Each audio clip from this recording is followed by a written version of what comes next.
ভালোই সাপোর্ট দেখাচ্ছেন ডক্টর ইউনূস। আপনারা জানেন যে আজকে বাংলাদেশে আমাদের জাতিসংঘের মহাসচিব আন্তোনিও গুতেরেস তিনি বাংলাদেশ সফরে এসেছেন।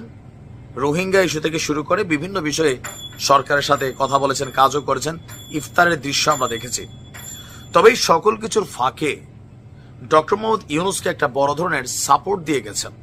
আর আগামী দিনে নির্বাচন ইস্যুতে যে সংস্কার বিষয়টা এক ধরনের বিতর্কেই আমরা দেখছি, বিএনপি বা অন্যান্যদের বক্তব্যের মাধ্যমে একটা পয়েন্ট হয়ে গেছে যে সংস্কার হবে নাকি হবে না, কতদিন হবে, এই সংস্কার আদৌ দরকার কিনা। নানান বক্তব্য, মত দ্বিমত, পার্থক্য কিন্তু আমরা দেখছি। এটা নিয়ে রাজনৈতিক একটা উত্তেজনা আছে। তবে আন্তর্জাতিক মহল কি বলছেন? যেহেতু জাতিসংঘের মহাসচিব একজন বড় একটা ব্যক্তিত্ব, সারা পৃথিবী জুড়ে পরিচিত ফেস, তো তার পক্ষ থেকে কোনো সাপোর্ট আসা এটা সরকারের জন্য যেমন পজিটিভ, যদি উল্টা সাপোর্ট আসতো সেটা আবার নেগেটিভও হইতো। চলুন দেখি।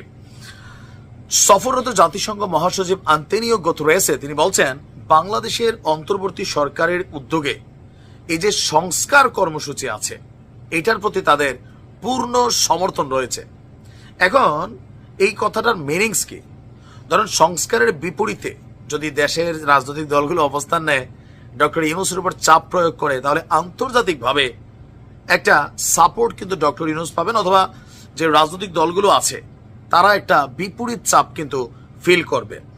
জাতিসংঘ মহাসচিব আপনার ডক্টর ইউনূসের সাথে সাক্ষাৎকার করেছেন। সেখানে এই মুহূর্তে বাংলাদেশ নিয়ে তার চিন্তা ভাবনা, তার অবস্থান এবং কি টোটাল তার সরকারের পজিটিভ নেগেটিভ সকল কিছুই তিনি আপনার সংক্ষিপ্তভাবে প্রকাশ করেছেন। মহাসচিব বলছেন যে, আমি সংস্কার কর্মসূচির প্রতি আমাদের সম্পূর্ণ প্রতিশ্রুতি প্রকাশ করতে চাই। আমরা আপনাদের সংস্কার প্রচেষ্টাকে সমর্থন দিতে এখানে এসেছি। তার মানে মহাসচিব কেন আসছে? ডক্টর ইউনূসকে সমর্থন দিতে। আমরা আপনাদের সর্বোত্তম সফলতা কামনা করি, যে কোনো সহযোগিতা লাগলে আমাদের জানান। তিনি বলছেন যে এই সংস্কার প্রক্রিয়া একটি অবাধ এবং সুষ্ঠু নির্বাচন এবং দেশে একটি বাস্তব রূপান্তর নিশ্চিত করবে।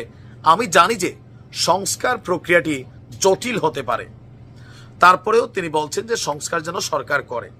এরপর পরে আমরা দেখলাম সরকারের পক্ষ থেকে একটা বিবৃতি আসছে, এই যে ডিসেম্বরে নির্বাচন হওয়ার যে কথা ছিল, এখান থেকে আবার কিছুটা নিজেদের অবস্থান থেকে পিছিয়ে গেছে আজকে ডক্টর মোহাম্মদ ইউনূস। তিনি তার বক্তব্যের মধ্যে বলছিলেন, অল্প সংস্কার চাইলে ডিসেম্বর, বেশি সংস্কার চাইলে, এর আগে প্রেস সচিব শফিক বলছিলেন যে এটা মার্চ পর্যন্ত, কিন্তু আজকে ঘুরে ফিরে আবার ওই যে প্রথমে আমরা বলছিলাম 2026-এর জুন, আজকে কিন্তু আবারও ডক্টর মোহাম্মদ ইউনূস মার্চের বিপরীতে তিনি আবার জুন মেনশন করেছেন যে একটু বড় আকারে সংস্কার করতে চাইলে এই সংস্কার প্রক্রিয়াটা আপনার 2026-এর জুন পর্যন্ত যাবে এবং এরপর হয়তো নির্বাচন। তো ঘুরে ফিরে আমরা যদি দেখি, তিনি তার বক্তব্য জানিয়েছেন যে কমিশন গঠন করা হয়েছে, 10টি রাজনৈতিক দল মতামত দিয়েছে, 6টি কমিশন সুপারিশ দিচ্ছে, নানান বক্তব্য। তো নানান বক্তব্যের মাঝে তিনি বারবার দুইটা জিনিস এখানে কানেক্ট করার চেষ্টা করছেন, সংক্ষিপ্ত, বৃহৎ।